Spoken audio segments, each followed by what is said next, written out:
Warta hari Minggu tanggal 24 Oktober 2021. Selamat pagi Bapak Ibu dan Saudara yang terkasih dalam Yesus Kristus. Selamat datang dan selamat beribadah, khususnya bagi yang pertama kali beribadah di GKI RM Marta Dinata. Bagi jemaat dan simpatisan yang membutuhkan pelayanan lebih lanjut, dipersilakan menghubungi majelis jemaat. Ibadah hari ini akan dilayani oleh Pendeta Dina K. Budriarsi. Mari kita menyiapkan hati memasuki kebaktian yang kudus.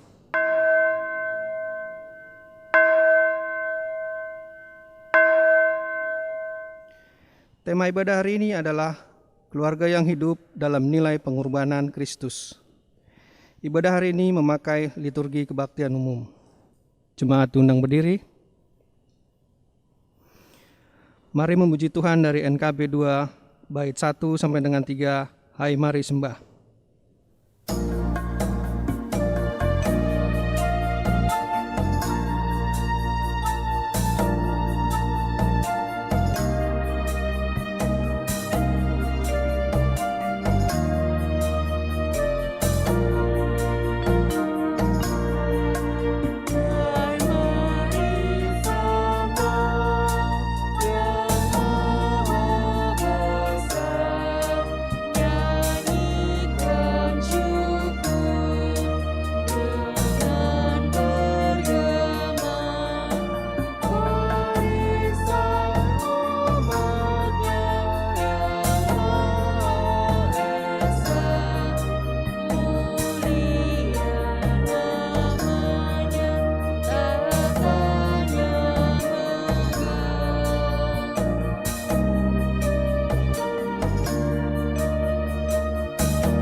Saudara-saudara, pertolongan kita adalah dalam nama Tuhan yang menjadikan langit dan bumi. Amin, amin, amin.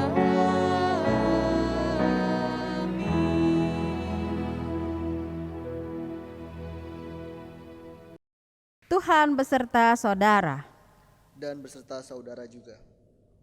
Silakan duduk. Saudara yang dikasihi Tuhan, pada saat ini kita bersyukur atas kebaikan Tuhan, pemeliharaan bahkan karya penyelamatannya. Dia adalah imam besar yang telah berkurban untuk pengampunan dosa. Oleh karena itu, marilah kita menjadi keluarga yang hidup dalam persekutuan dengan mengingat kesetiaan dan kesediaan Kristus berkurban.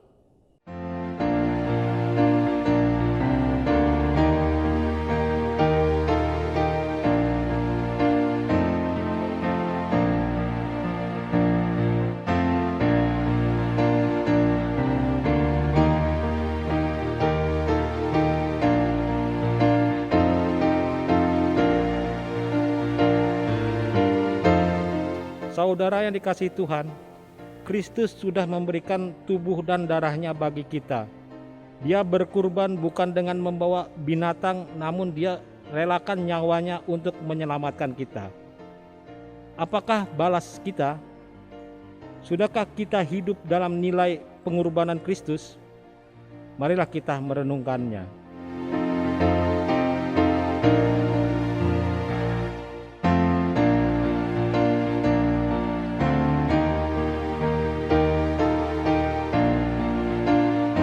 Bapa yang baik, kami bersyukur atas pengorbanan-Mu di atas kayu salib bagi kami.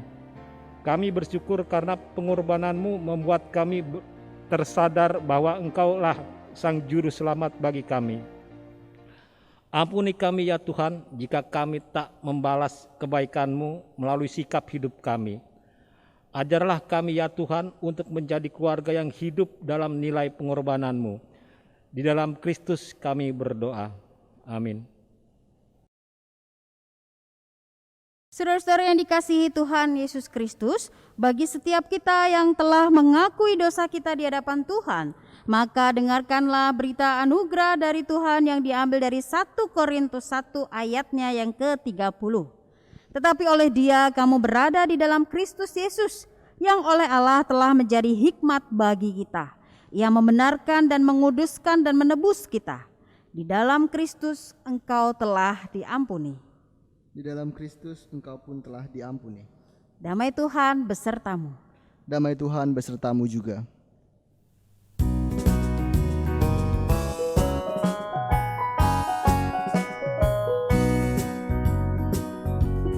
Sukacitalah selalu, tunjukkan wajah gembiramu. Lihat teman di kanan kiri dan di sekitarmu. Berikan salam damai, karena kasih karunia serta pengampunannya diberi. Hiduplah dalam damai, seorang dengan yang lain. Itu kehendak Tuhan bagimu. Itu kehendak Tuhan bagimu.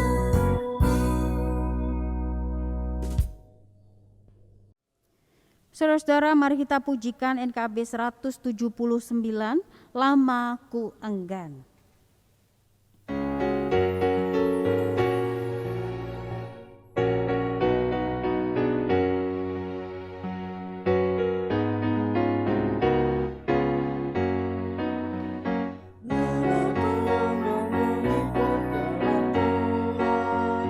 Hanya turut hawa nafsu diriku, serta ku memandang penebus di salib. Aku berseru pada Rajaku, liring kehendakmu wali sungguh indah. Pada damai hilanglah keluh kesah, jiwa dapat berteduh dalam naungan Tuhanku dan merasa perhatiannya. Setelah tubuhku dan jiwaku serahkan pada Tuhan dengan sungguh dan tetap, ku miliki rasa damai serta aman, meskipun di dalam jurang yang gelap. Liring kehendakmu wali sungguh indah. Ada damai hilanglah keluh kesah, jiwa dapat berteduh dalam naungan Tuhanku dan merasa perhatiannya.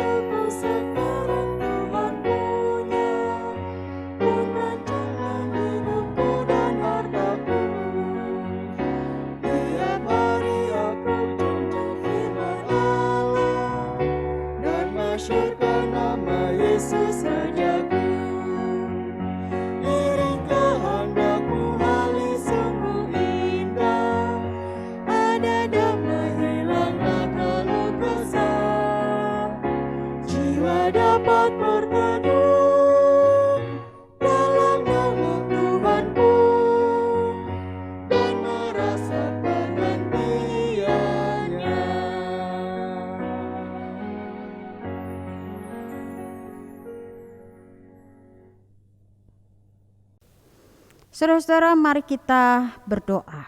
Kita berdoa.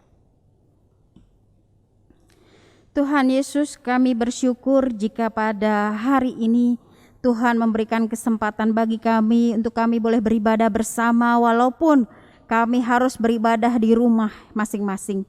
Kami bersyukur kami diingatkan kembali bahwa Tuhan yang selalu memelihara kehidupan kami, Tuhan juga yang menganugerahkan keselamatan bagi kami ya Tuhan. Sungguh kami bersyukur punya Allah yang begitu setia seperti Engkau. Allah yang tidak pernah sedikit pun meninggalkan kami, yang kasih setianya tetap ada bagi kami. Kami juga percaya kasih setiamu Tuhan, Engkau tunjukkan melalui firman yang akan kami dengar bersama. Biarlah firman-Mu ini mengingatkan kami bahwa dalam menjalani kehidupan kami harus menjadi pribadi yang senantiasa melakukan firman-Mu, dan terlebih lagi ya Tuhan, kami menjadi anak-anak-Mu yang taat setia sampai akhir. Kami pun memohon agar setiap bacaan juga menuntun kami untuk mengalami perjumpaan dengan Tuhan. Kami rindu ya Tuhan untuk semakin dekat dengan Tuhan. Kami rindu ya Tuhan untuk selalu merasakan dekapan kasih Tuhan. Oleh karena itu ya Tuhan, bersabdalah bagi kami. Kami sudah siap untuk mendengarnya. Amin. Bacaan pertama terambil dari Yeremia 31 ayat 7 sampai dengan ayat yang ke-9. Demikian bunyinya.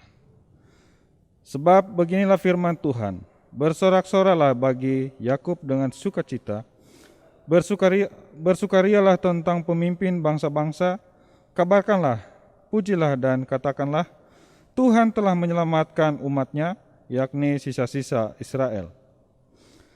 Sesungguhnya aku akan membawa mereka dari tanah utara dan akan mengumpulkan mereka dari ujung bumi. Di antara mereka ada orang buta dan lumpuh, ada perempuan yang mengandung bersama-sama dengan perhimpunan yang melahirkan. Dalam kumpulan besar mereka akan kembali kemari. Dengan menangis mereka akan datang, dengan hiburan aku akan membawa mereka. Aku akan memimpin mereka ke sungai-sungai, di jalan yang rata, di mana mereka tidak akan tersandung. Sebab aku telah menjadi bapa Israel. Efraim adalah anak sulungku. Demikianlah sabda Tuhan. Syukur kepada Allah. Menanggapi bacaan pertama, kita akan membacakan Mazmur yang terambil dari Mazmur 126. Pemazmur akan membacakan ayat yang tercetak keluar. Bapak Ibu Jemaat akan membacakan ayat yang tercetak ke dalam. Mazmur 126. Pengharapan di tengah-tengah penderitaan. Nyanyian ziarah.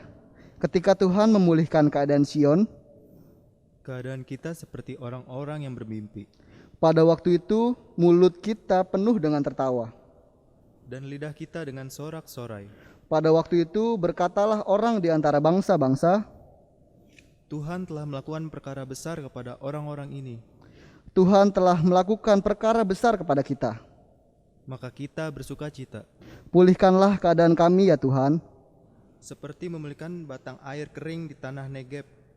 Orang-orang yang menabur dan mencucurkan air mata, Akan menuai dengan bersorak-sorai, orang yang berjalan maju dengan menangis, sambil menabur benih, pasti pulang dengan sorak-sorai. sambil membawa berkas-berkasnya.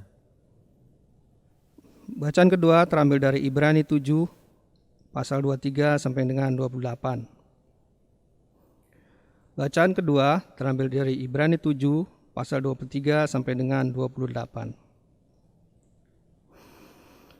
Dan dalam jumlah yang besar mereka telah menjadi imam, karena mereka dicegah oleh maut untuk tetap menjabat imam.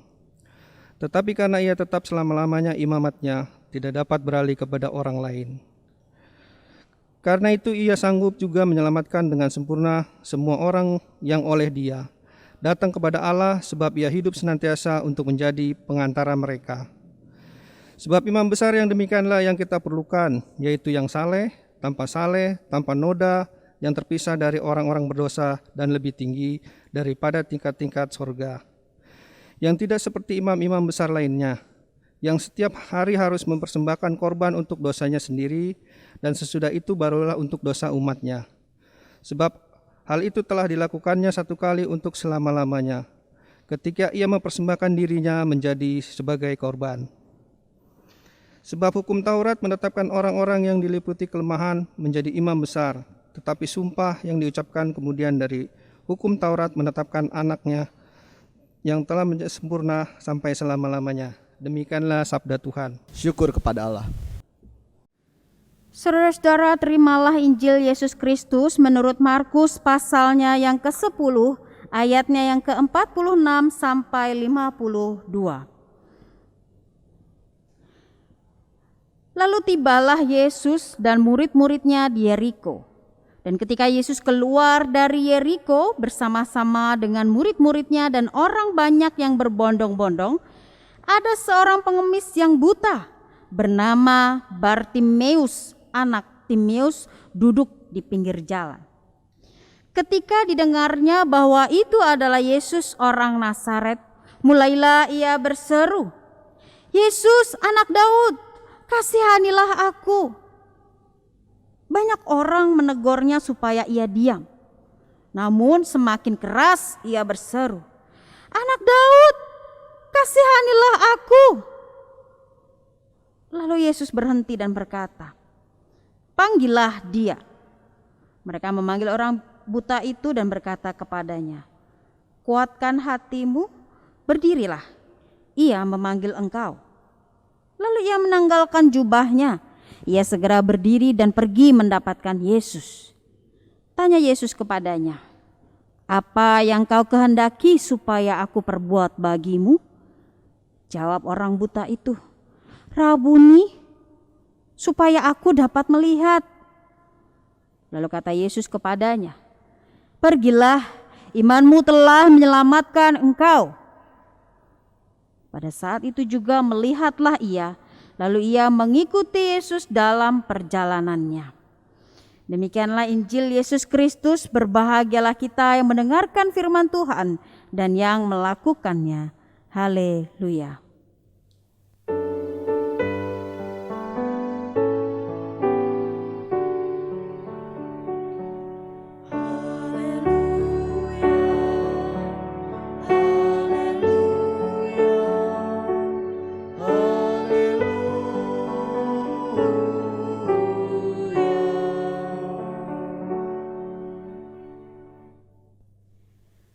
Selamat pagi seluruh keluarga besar, baik itu yang berdomisili di Ciputat maupun yang berdomisili di Tonjong. Saya berharap saudara-saudara saat ini dalam masa penantian kapan kita akan beribadah secara onsite, tetapi tetap bersabar dulu ya saudara-saudara.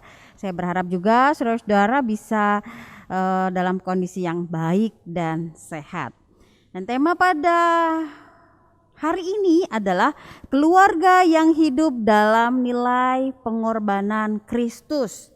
Sekali lagi, keluarga yang hidup dalam nilai pengorbanan Kristus.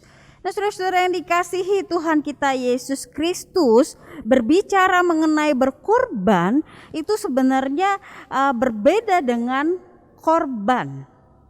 Kalau korban itu adalah akibat dari sebuah peristiwa yang sebenarnya tidak dikehendaki.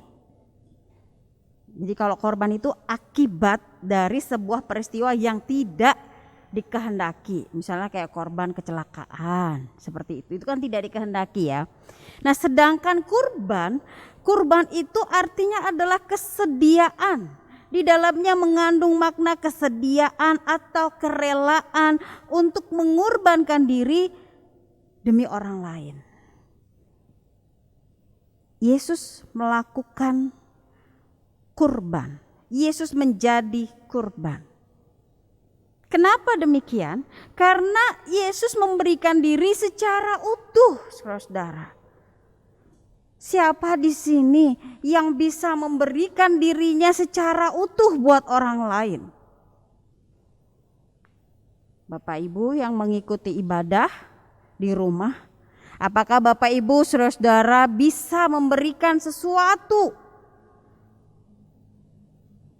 pada orang lain? Kalau sesuatu saya rasa kalau dalam bentuk barang itu masih memungkinkan. Tetapi pertanyaan saya, jika sesuatunya itu adalah hal yang sangat berharga dan satu-satunya, apakah Bapak Ibu saudara-saudara rela memberikan untuk orang lain? Nyawa. Apakah Bapak Ibu saudara-saudara rela memberikan nyawa pada orang lain, bagi orang lain? Apalagi orang yang gak dikenal. Kalau orang yang dikenal mungkin masih oke lah, masih bisa begitu ya. Tetapi bagaimana kalau memberikan nyawa bagi orang yang belum dikenal? Padahal kita tahu saudara-saudara, nyawa itu satu-satunya, gak ada duanya. Kalau sudah nyawa diberikan berarti gak ada lagi. Apakah Bapak Ibu saudara-saudara rela memberikan nyawa untuk orang lain? Saya rasa kita pasti berpikir lebih dulu ya. Berpikir antar dulu nih. Kalau untuk anak kita masih bisa dimungkinkan. Kalau untuk bagian dari anggota keluarga kita itu masih dimungkinkan. Tapi kalau untuk orang di luar kita, di luar keluarga kita, kita pasti akan berpikir. Namun tidak demikian saudara-saudara yang dilakukan oleh Yesus Kristus Tuhan kita. Yesus Kristus mau memberikan sesuatu yang paling berharga yang Tuhan punya, bahkan itu satu-satunya, nyawanya kepada dan untuk kepentingan banyak orang. Enggak cuman khusus kalangan Yahudi saja, enggak cuman khusus suku tertentu saja. Tetapi Yesus mau memberikan nyawa bagi tebusan bagi banyak orang. Bacaan minggu yang lalu saudara-saudara juga mengatakan hal yang serupa. Yesus memberikan nyawa untuk tebusan bagi banyak orang. Nah, Bapak Ibu saudara-saudara yang dikasihi Tuhan kita Yesus Kristus, dan caranya Yesus di dalam memberikan nyawa dalam rangka berkorban itu bukan cara yang biasa, bukan cara yang menyenangkan. Kalau di Indonesia hukuman yang paling tinggi itu adalah hukum mati gitu ya. Hukum mati pun ditembak selesai gitu. Tapi berbeda dengan apa yang Yesus alami. Yesus harus menjalani hal-hal yang tidak menyenangkan. Yesus harus mengalami penderitaan, tidak hanya penderitaan secara fisik. Dia harus dipukul, dia harus dicambuk, dia harus dipaku, harus disalib. Bahkan Yesus harus mengalami derita psikis. Harus dicaci maki, dihina, diludahi, direndahkan. Dan itu semua dia lakukan untuk manusia, untuk kita semuanya tanpa terkecuali. Untuk seluruh umat manusia di dunia. Oleh sebab itu saudara-saudara, ketika Yesus memberikan diri secara utuh dengan jalan derita yang tak mudah, Yesus disebut sebagai imam besar. Yesus disebut sebagai imam besar. Coba kita perhatikan di dalam Ibrani 7. Ibrani 7 yang tadi kita baca bersama saudara-saudara. Ibrani 7 ayatnya yang ke-23 sampai ayatnya yang ke-28. Saya baca demikian. Ayat yang ke-25 khususnya ya. Karena itu ia sanggup juga menyelamatkan dengan sempurna semua orang yang oleh dia datang kepada Allah. Sebab ia hidup senantiasa untuk menjadi pengantara mereka. Ia dikatakan sebagai imam besar karena yang pertama dia sanggup menyelamatkan dengan sempurna. Jadi enggak setengah-setengah dan tidak gagal. Dikatakan justru menyelamatkan dengan sempurna. Enggak ada kurangnya, enggak ada cacatnya, enggak ada celahnya. Dan bahkan saudara-saudara, kesempurnaannya itu dijelaskan lagi, menyelamatkan dengan sempurna semua orang loh saudara-saudara, tanpa terkecuali. Jadi dia mau menyelamatkan, dan penyelamatan yang dilakukannya itu penyelamatan yang penuh penderitaan tetapi sempurna dan diberikan kepada seluruh umat manusia. Yang kedua, saudara-saudara, ayat 26. Sebab imam besar yang demikianlah yang kita perlukan, yaitu yang saleh, tanpa salah, tanpa noda, yang terpisah dari orang-orang berdosa dan lebih tinggi daripada tingkat-tingkat sorga. Artinya apa, saudara-saudara? Yesus dikatakan sebagai imam besar bukan seperti imam-imam pada waktu itu. Kalau imam-imam pada zaman dulu, saudara-saudara, itu imam-imam yang tentu saja punya salah, punya dosa. Tetapi Yesus disebut sebagai imam besar karena Yesus itu tanpa salah. Yesus itu saleh, tanpa noda, bahkan terpisah dari orang-orang berdosa. Yesus itu kudus, gak ada dosanya. Lalu yang ketiga, saudara-saudara, ayat yang ke-27. Yang tidak seperti imam-imam besar lain yang setiap hari harus mempersembahkan korban untuk dosanya sendiri dan sesudah itu barulah untuk dosa umatnya. Sebab hal itu telah dilakukannya satu kali untuk selama-lamanya ketika ia mempersembahkan dirinya sendiri sebagai korban. Saudara-saudara, kalau imam-imam yang pada waktu dulu itu memberikan persembahan korban bakaran, itu biasanya dalam bentuk binatang. Biasanya dalam bentuk binatang, dan itu bisa dilakukan berkali-kali. Tetapi lain cerita, berbeda dengan apa yang dilakukan oleh Yesus. Yesus disebut sebagai imam besar karena dia bukanlah membawa korban bakaran dalam bentuk binatang. Dia bukan membawa korban binatang, tetapi dia sendiri yang mempersembahkan dirinya sebagai korban. Dan itu tidak dilakukan berkali-kali terus-terusan gitu, enggak. Dikatakan sekali, satu kali untuk selama-lamanya. Satu kali tapi kekal. Satu kali tetapi punya dampak. Satu kali tapi menyelamatkan seluruh umat manusia. Jadi saudara-saudara, kita patut bersyukur ketika kita punya Tuhan. Tuhan Yesus yang begitu baik.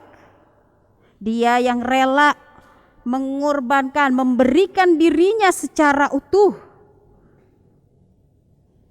Dia juga yang adalah kita sebut sebagai imam besar. Dan itu berarti saudara-saudara bisa disimpulkan bahwa dia adalah Tuhan yang begitu setia. Dan itu juga saudara-saudara yang disampaikan di dalam Yeremia 31 ayatnya yang ke-9. Yeremia 31 ayatnya yang ke-9. Dikatakan demikian, dengan menangis mereka akan datang, dengan hiburan aku akan membawa mereka. Aku akan memimpin mereka ke sungai-sungai, di jalan yang rata di mana mereka tidak akan tersandung, sebab aku telah menjadi bapa Israel. Efraim adalah anak sulungku. Di dalam teks bacaan yang pertama, kita juga mendapati bagaimana Tuhan itu begitu setia. Dikatakan Tuhanlah yang memimpin mereka ke sungai-sungai, di jalan yang rata, bahkan di mana mereka tidak akan tersandung, dikatakan demikian. Artinya saudara-saudara, kalau kita baca di dalam bacaan yang pertama, itu jelas sekali menceritakan bagaimana Tuhan memimpin umat melewati penindasan, melewati pembebasan. Bahkan Tuhan juga yang memimpin mereka di jalan-jalan yang mungkin nampaknya menakutkan. Tetapi Tuhan memastikan bahwa tidak ada satupun di antara mereka yang akan tersandung. Inilah saudara-saudara bentuk kesetiaan Tuhan kita. Kalau kita baca secara keseluruhan saudara-saudara, dari baik itu dari Yeremia maupun baik itu dari Ibrani, kedua-duanya sama-sama punya satu tema yang besar. Dari Yeremia menjelaskan betapa Tuhan itu selalu memimpin, selalu menyertai, tidak akan pernah membuat orang itu tersandung. Pun juga di dalam Ibrani yang kita baca, itu juga menjelaskan betapa Tuhan itu baik, mau mengorbankan dirinya, mempersembahkan dirinya untuk menebus dosa manusia. Itu berarti dari kedua bacaan ini hendak menjelaskan bahwa Tuhan itu adalah Tuhan yang setia. Tuhan itu adalah Tuhan yang setia. Bahkan kesetiaannya tidak terbatas oleh apapun.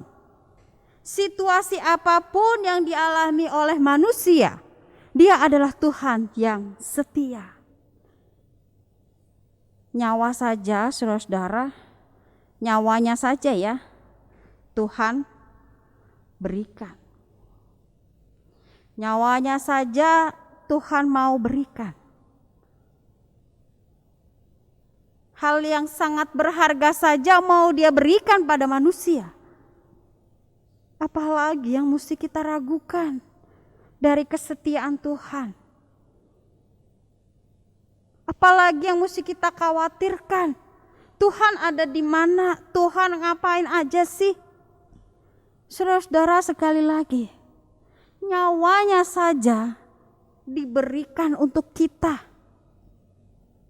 Gak usah ragu lagi bagaimana kesetiaan Tuhan, bagaimana kebaikan Tuhan. Lalu apa saudara-saudara yang bisa kita lakukan dalam kehidupan kita? Kembali lagi pada tema kita saat ini, keluarga yang hidup dalam nilai pengorbanan Kristus. Kita bersyukur saudara-saudara, dalam teks kita mengajarkan satu tema besar, bahwa Tuhan itu setia bagi kita. Tuhan itu tidak pernah membuat kita tersandung sedikit pun.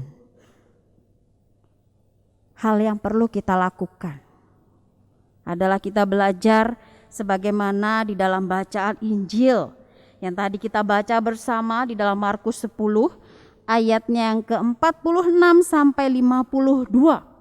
Di situ Lembaga Alkitab Indonesia memberikan judul Yesus menyembuhkan Bartimeus.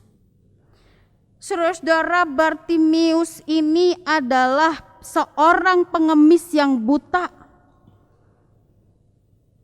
Lalu dikatakan di ayatnya yang ke-47, ketika didengarnya bahwa itu adalah Yesus orang Nazaret, mulailah ia berseru, Yesus anak Daud, kasihanilah aku. Apa makna dari perkataan ini saudara-saudara? Ada sebuah keyakinan yang besar yang dimiliki oleh Bartimeus ini kepada Yesus. Bartimeus percaya bahwa Yesus itu sanggup menolong dia. Bartimeus itu percaya bahwa Yesus itu sanggup melepaskan dari segala derita yang saat ini dia alami. Oleh karena itu saudara-saudara, Bartimeus memohon pada Yesus, berkata, kasihanilah aku. Walaupun saudara-saudara banyak orang yang menegurnya supaya ia diam, tetapi semakin dia ditegur, semakin keras Bartimeus ini berseru, "Anak Daud, kasihanilah aku." Dan kita lihat di dalam ayatnya yang ke-49, lalu Yesus berhenti dan berkata, "Panggillah dia." Mereka memanggil orang buta itu dan berkata kepadanya, "Kuatkan hatimu, berdirilah, ia memanggil engkau." Kita baca lagi ayatnya ke-51. Tanya Yesus kepadanya, "Apa yang kau kehendaki supaya aku perbuat bagimu?" Jawab orang buta itu, "Rabuni, supaya aku dapat melihat." Lalu kata Yesus kepadanya, "Pergilah, imanmu telah menyelamatkan engkau." Pada saat itu juga melihatlah ia, lalu ia mengikuti Yesus dalam perjalanannya. Nah, saudara-saudara, teks ini mengajarkan bahwa seorang Bartimeus walaupun dipandang sebelah mata ketika Bartimeus berteriak berseru pada Yesus, memanggil nama Yesus, tetapi ada hal baik yang dilakukan oleh Bartimeus. Bartimeus itu percaya bahwa Yesus sanggup menolong. Oleh karena itu saudara-saudara, Yesus berkata, "Pergilah, imanmu telah menyelamatkan engkau." Yesus tahu Bartimeus punya iman yang besar kepada Yesus. Dan ini saudara-saudara yang bisa kita renungkan, yang bisa kita lakukan. Kita bersyukur Tuhan itu setia. Tetapi jangan lupa juga bahwa kita juga diminta untuk terus beriman kepada Tuhan yang setia. Kita diminta untuk terus hidup beriman kepada Tuhan yang telah berkorban bagi kita. Bartimeus contohnya, saudara-saudara, dalam kondisi yang buta, dalam kondisi yang nampaknya tidak ada pengharapan, tetapi ketika mendengar ada Yesus, seperti ada harapan di hatinya, seperti ada semangat yang baru di hatinya, dan dia percaya Tuhan sanggup menolongnya. Jadi kalau saat ini saudara-saudara dalam kehidupan keluarga, apapun yang menjadi persoalan saudara-saudara, mungkin nampaknya terasa gak ada harapan, mungkin nampaknya kok gak ada solusi. Kita belajar saudara-saudara, sebagaimana tema khotbah kita kali ini, kita diminta untuk menjadi keluarga yang kemudian merenungkan kembali dan tetap percaya Tuhan itu setia. Jangan lupa juga, apapun yang terjadi biarlah kita beriman kepada Tuhan. Karena sekali lagi, imanmu lah yang menyelamatkan engkau. Maka marilah kita mewujudkan keluarga yang hidup dalam pengorbanan Kristus. Keluarga yang selalu mengingat bahwa Tuhan itu setia. Keluarga yang tetap beriman apapun yang terjadi. Tuhan itu baik bagi kehidupan kita. Selamat merenungkan dan selamat melakukan firman Tuhan. Tuhan menolong dan memampukan kita. Amin.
么人生会有悲剧，有一件事情，我曾站在我的决定，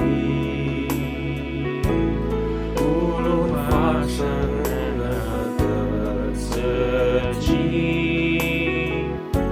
神不会这不理。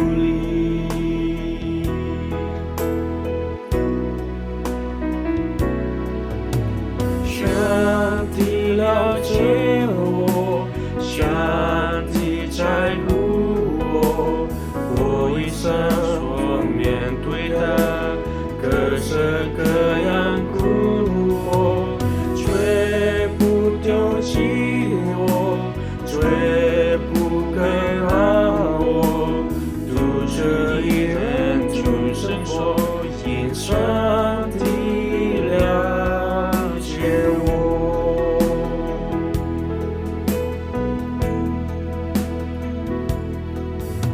Satu perkara yang ku simpan dalam hati, tiada satu pun yang terjadi tanpa Allah peduli.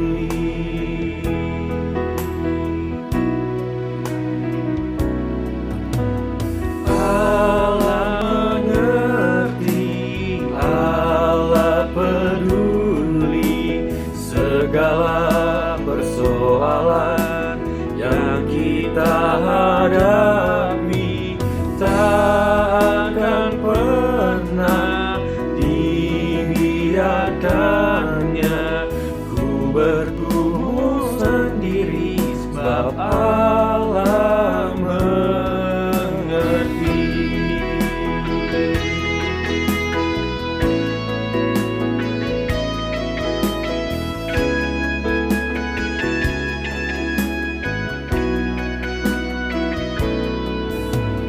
上帝了解我，上帝在乎我，我一生所面对的各式各样苦迫，绝不丢弃我，绝不肯让我独自一人去生活，因上帝了解我。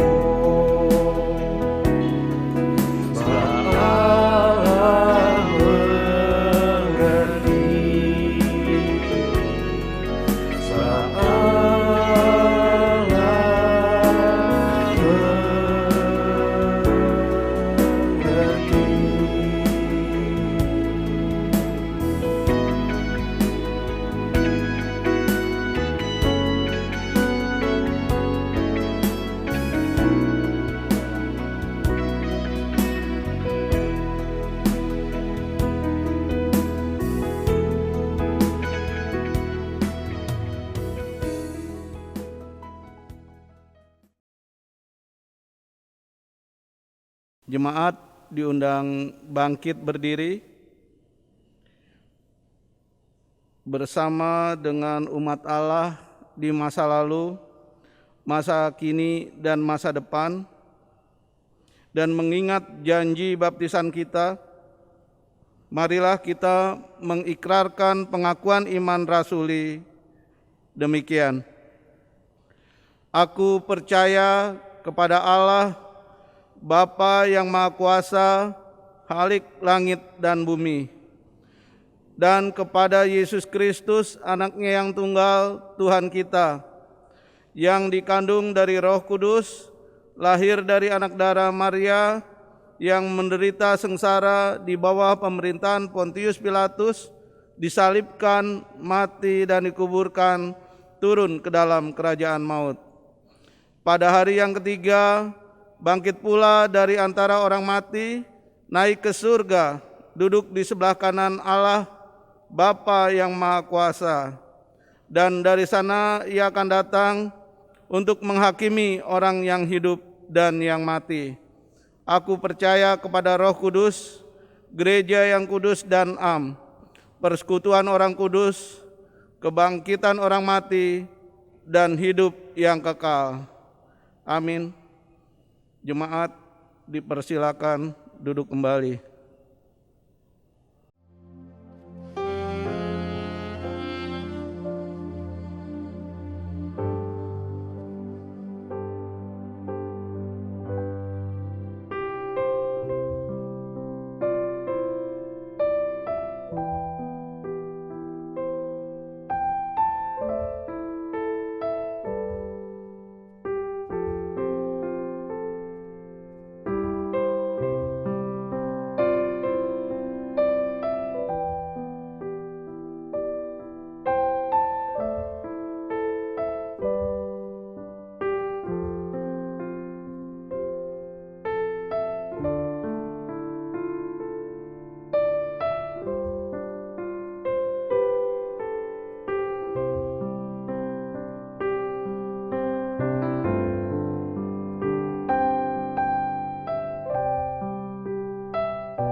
Halo, apa kabar?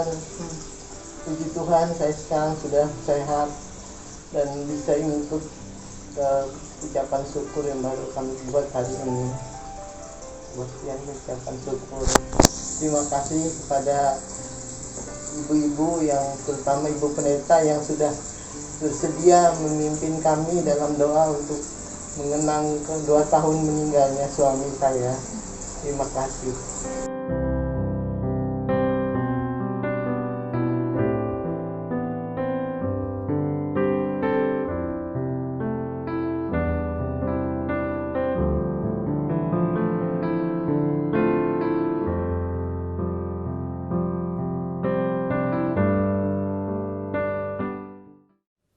Saudara-saudara, mari kita menaikkan doa kita berdoa. Kami bersyukur ya Tuhan untuk pujian yang telah dinaikkan oleh saudara-saudara kami, pujian yang sungguh menguatkan iman kami ya Tuhan. Terlebih lagi kami boleh disapa melalui firman Tuhan yang telah kami dengar bersama. Kami diteguhkan kembali bahwa Tuhan itu adalah setia bagi kami. Tuhan tak akan meninggalkan kami. Tuhan tidak akan membiarkan kami tersandung sekalipun. Bahkan Engkau juga ya Tuhan yang telah rela mengorbankan nyawa bagi kami, menebus dosa kami ya Tuhan. Sungguh kami bersyukur, dan biarlah kami juga tetap mengingat kesetiaan Tuhan dalam setiap perjalanan hidup kami, pun juga ketika perjalanan hidup yang kami lalui itu nampaknya tak ada harapan. Biarlah kami tetap beriman kepada Tuhan yang sanggup memulihkan kami, yang sanggup menolong kami dan memberikan jalan keluar bagi kami. Kami percaya juga ya Tuhan, Engkaulah Tuhan yang sanggup menolong saudara-saudara kami yang saat ini bergumul dalam sakitnya. Kami berdoa untuk saudari Yulan, kami berdoa untuk Aldo, kami juga berdoa untuk Mahes. Kami berdoa juga ya Tuhan untuk saudara-saudara kami yang belum kami sebutkan namanya satu persatu, yang terus berjuang melawan sakit penyakit ya Tuhan. Baik itu saudara-saudara kami yang berdomisili di Ciputat, pun juga yang berdomisili di Tonjong. Tuhan kiranya kuatkan hati saudara-saudara kami ini. Biarlah saudara-saudara kami ini tetap percaya hanya Tuhanlah yang sanggup menolong mereka. Hanya Tuhanlah yang sanggup memulihkan, menyembuhkan mereka. Kami percaya ya Tuhan, hanya anugerah-Mu ya Tuhan yang memungkinkan saudara-saudara kami ini beroleh kesembuhan. Kami juga berdoa ya Tuhan untuk opa oma kami yang saat ini masih belum bisa beribadah secara onsite. Tuhan kiranya menghibur, menguatkan opa oma kami ya Tuhan, baik itu yang berdomisili di Ciputat maupun di Tonjong. Biarlah opa oma kami tetap berpengharapan di dalam Tuhan, tetap bersukacita di dalam Tuhan, dan tetap setia memelihara iman sampai akhir. Tak lupa kami juga berdoa untuk pergumulan gereja kami terkait pelebaran jalan. Tuhan, betapapun sulit jalan yang akan kami lalui ya Tuhan, proses demi proses yang saat ini tengah kami jalani dan lalui bersama, biarlah kami pun boleh bersatu hati untuk menghadapi pergumulan ini ya Tuhan. Baik itu kami selaku majelis jemaat pun juga kami selaku jemaat, bahkan termasuk di dalamnya ada tim relokasi. Tuhan kiranya juga menolong kami agar kami dapat bersama-sama bersatu hati memberikan yang terbaik. Dan kami tetap percaya Engkaulah Tuhan yang memelihara gereja kami. Engkau pun juga tidak akan pernah merencanakan hal-hal yang buruk terhadap gereja kami. Kami yakin di balik setiap pergumulan yang kami hadapi ada rancangan Tuhan yang indah bagi kami semuanya. Kami juga berdoa saat ini bagi situasi bangsa kami ya Tuhan. Biarlah bangsa kami ini semakin kuat. Bila ada penurunan kurva COVID, itu pun menjadi berita sukacita bagi kami. Tuhan kiranya menuntun kami untuk kami bebas seutuhnya dari COVID-19 ini ya Tuhan. Biarlah kami diizinkan kembali untuk bersama-sama beribadah, untuk bersama-sama merangkul, memeluk, karena kami begitu rindu ya Tuhan untuk terus-menerus bersama dengan Tuhan. Tuhan Yesus, kami menyerahkan seluruh rangkaian syafaat kami ini dalam tangan kasih Tuhan yang telah mengajarkan kami doa Bapa kami yang akan kami nyanyikan bersama.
Marilah kita bersyukur dengan menyerahkan persembahan kita yang kita dasari dari Mazmur 106 ayat 1 yang mengatakan, Haleluya, bersyukurlah kepada Tuhan, sebab Ia baik, bahwasannya untuk selama-lamanya kasih setianya. Jemaat yang beribadah dari rumah dapat memberikan persembahannya dengan cara mentransfer ke rekening jemaat. Marilah kita angkat pujian Kidung Jemaat 302, Kubri Persembahan.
Bapa yang baik, Bapa yang kami sapa di dalam nama Tuhan kami Yesus Kristus, kami sungguh bersyukur padamu ya Tuhan. Pada kesempatan ini kami boleh mengikuti ibadah di pagi hari ini. Walaupun dengan secara online Tuhan, dan kami bersyukur bahwa Tuhan telah memberikan yang terbaik bagi kami hingga pada saat ini. Dan pada saat ini Tuhan, kami patut bersyukur padamu karena atas berkat-berkat yang Tuhan telah berikan bagi kami di sepanjang kehidupan kami. Walaupun di dalam segala kekurangan kami ya Tuhan, kami memohon Kau sempurnakan ya Bapa. Inilah persembahan kami ini ya Tuhan.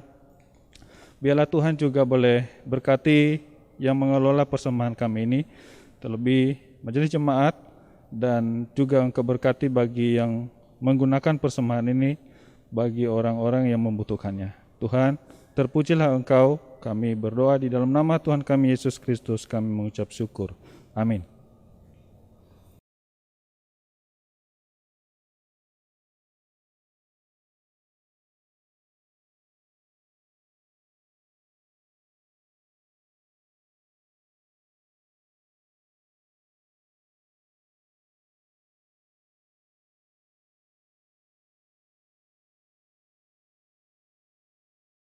Saudara yang dikasihi Kristus, marilah kita mewujudkan keluarga yang hidup dalam nilai pengorbanan Kristus, keluarga yang juga mengikuti teladannya dan hidup di dalam cinta kasih-Nya.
Saudara-saudara, arahkanlah hatimu kepada Tuhan.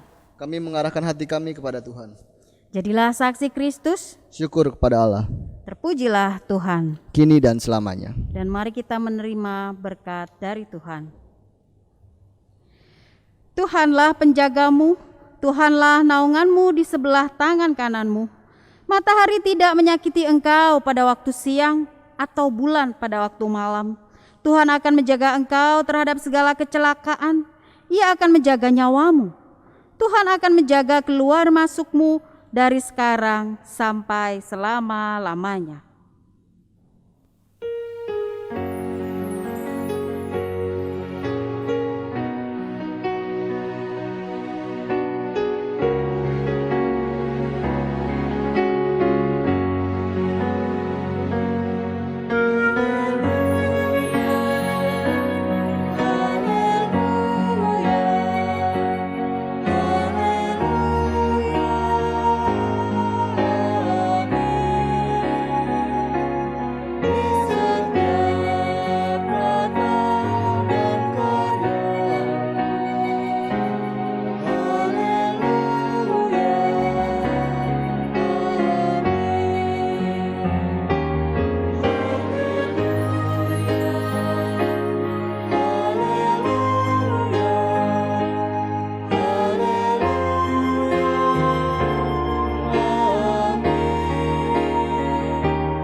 Majelis Jemaat GKI RM Matrinata Ciputat mengucapkan terima kasih atas pelayanan firman yang telah disampaikan oleh Pendeta Dina K. Budriarsi.